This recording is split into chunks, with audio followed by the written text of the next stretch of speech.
कल्पना करें कि भारतीय सरकार ने कोरोना पर लगे लॉकडाउन की तरह एक नए कानून की घोषणा कर दी। किसी व्यक्ति की हत्या करने वाले या किसी स्त्री के साथ रेप करने वाले मुजरिमों को हमेशा के लिए सेंटिनल द्वीप पर छोड़ दिया जाए। उस व्यक्ति के साथ इस द्वीप पर क्या होगा, आइए कल्पना करते हैं। रात में सोने के बाद सुबह जब आपकी आंखें खुलती हैं तो चारों ओर दूर दूर तक फैला नीला समंदर और खुला आसमान दिखाई देता है और आपके पीछे विशाल हरा घना जंगल। ये नज़ारा कुछ समय के लिए उत्साह से भर देता है, लेकिन जैसे जैसे समय ढलता है आपका कंठ धीरे धीरे बैठने लगता है और प्यास बढ़ती है।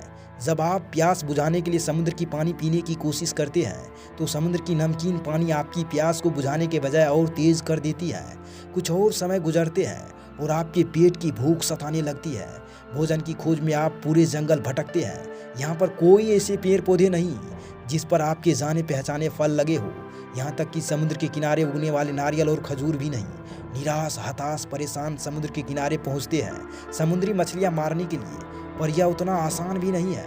फिर भी कई प्रयासों के बाद कुछ मछलियाँ आपकी निशाने लग जाती हैं, लेकिन बिना पकाए कच्ची मछली खाना बहुत कठिन है। मछली पकाने के लिए आप सूखी लकड़ियाँ इकट्ठा करते हैं, पर दिक्कत यह है कि आग जलाने के लिए आपके पास कोई साधन नहीं है।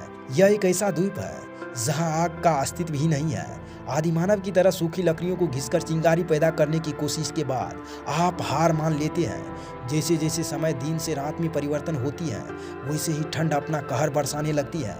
यहाँ ना तो कोई आलीशान घर है, ना ही पलंग और रजाई। पहली रात बिताने के लिए जैसे तैसे आप मन को बहलाकर सूखी रेत पर लेट जाते हैं, लेकिन ठंड और आधी रात में होने वाली बरसात आपको चैन की नींद नहीं होने देती है। और इस आइलैंड पर आपकी पहली रात होगी। आप सोचकर देखिए कि पूरी जिंदगी आपको यही रहना है। ना तो कोई कभी आपको यहाँ मदद करने आएगा और न ही आप तैर कर या कोई और साधन बनाकर इस द्वीप को छोड़ने की कोशिश कर सकते हैं, क्योंकि यहाँ पर समुद्र की लहरों का बहाव बहुत तेज है। आप कितने ही प्रयास कर लेंगे लेकिन लहरें आपको आइलैंड की तरफ उड़ेल देंगी। ऐसे में आपके भविष्य की जिंदगी की महज दो संभावनाएं होगी। हर रोज खुद को जिंदा रखने के लिए अथक प्रयास करते हुए हार मानकर खुदकुशी करने की कोशिश करेंगे, या तो इस संघर्ष भरी जीवन में इतना बलशाली और कुशल बन जाएंगे कि पूरी आइलैंड पर आपका राज होगा। सुनने में दूसरी संभावनाओं जोश से भरपूर आशाजनक लगता है, पर सच यह है कि आपके अधिक दिनों तक जीने की संभावनाएं बहुत कम है।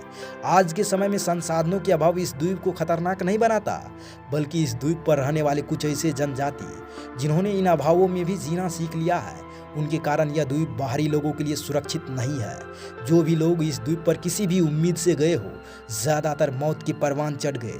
बीते हुए भूतकाल में लोग अलग अलग कारणों से इस द्वीप पर आए। कोई इस जनजाति पर डॉक्यूमेंट्री बनाना चाहता, तो कोई धर्म प्रचारक अपने धर्म को इस जनजाति में फैलाना चाहता था, तो सजाए काला पानी के कैदी जान बचाकर इस आइलैंड पर छिपते थे। अमेरिका से ईसाई धर्म के मसीहा बनकर इस जनजाति को प्रभावित करने आए।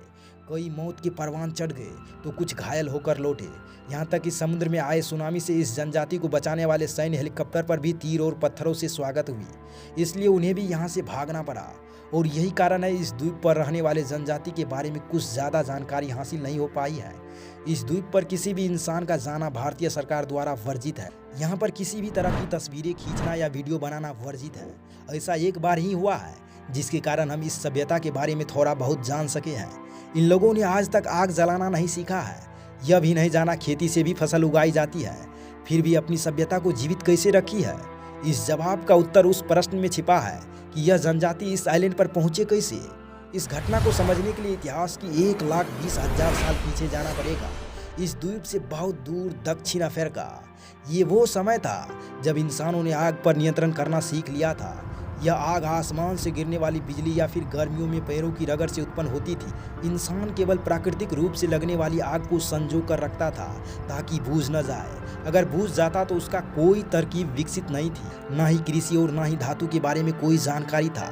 जिंदा रहने के लिए कच्चा मांस, वृक्षों के छाल और फलों पर निर्भर था।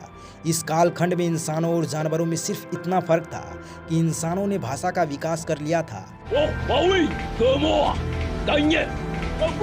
जिससे शिकार करते वक्त आपसी तालमेल अच्छा होता था। ना तो कोई समाज था और न ही कोई साधन। जीने का सिर्फ एक ही उम्मीद था, इधर उधर भटकते रहो और रात होते ही कहीं सो जाओ। सुबह खुलते ही खाना और पानी की तलाश में नई जगह की खोज में निकल पड़ो। साउथ अफ्रीका से कई मनुष्यों का समूह निकल पड़ा, नई जगह और नई उम्मीदों की खोज में। इस यात्रा में कई पीढ़ियां गुजर गई, लेकिन नई जगह की उम्मीदें इंसानों को रुकने नहीं दिया। ये लोग ऐसी जगहों की खोज में थे जहां जीवन को जीने के लिए संघर्ष कम हो, पानी और भोजन आसानी से मिलता हो।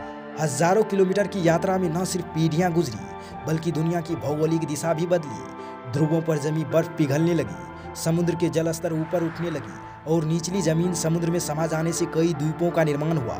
जो जहां पर थे वो वहीं सिमट कर बस गए। क्योंकि महाद्वीप आकार में बड़ा था, इसलिए वहां पर अधिक संभावनाओं से अलग अलग तरह के जनजाति के लोग विकसित हो रहे। उन्होंने आग जलाना, अनाज उगाना, यहाँ तक कि जानवरों को पालतू बनाना भी सीख लिया। इन परिवर्तनों ने इंसानों को काफ़ी ऊपर उठा दिया। पूरे विश्व में आपसी लेन देन से मनुष्यों की तरक्की काफ़ी तेज़ी से आगे बढ़ रही थी। लेकिन जो लोग सेंटिनल द्वीप पर फंसे रह गए, उनका विकास रुक चुका था। यह 21वीं सदी है। उनको इस द्वीप पर आए हुए 60,000 साल गुजर चुके हैं, लेकिन इन सभ्यता ने आज तक न तो आग जलाना सीखा है और न ही अनाज उगाना। इतिहासकारों का मानना है कि आरंभिक दौर में इनकी संख्या काफ़ी ज़्यादा थी, लेकिन किसी अन्य सभ्यता से नहीं जुड़े होने के कारण इसलिए इंसान के मरने और जन्म लेने के द्रव्य में बहुत बड़ा अंतर था।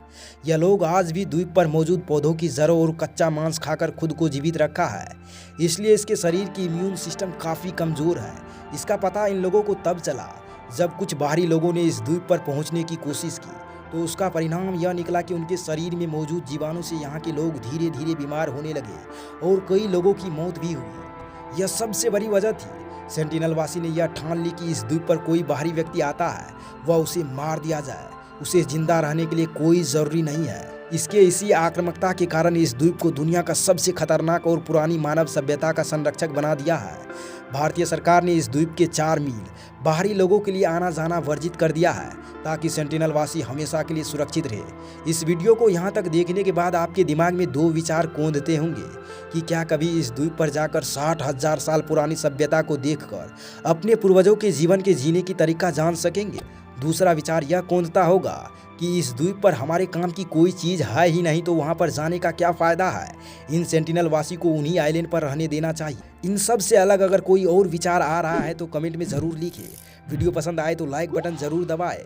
अगर चाहते हैं यह जानकारियाँ आपके दोस्तों तक भी पहुँचे तो उन्हें भी फ़ौरन शेयर कीजिएगा। हमारे चैनल को सब्सक्राइब कर बेल आइकन ज़रूर बजाइएगा। वीडियो देखने के लिए बहुत बहुत धन्यवाद।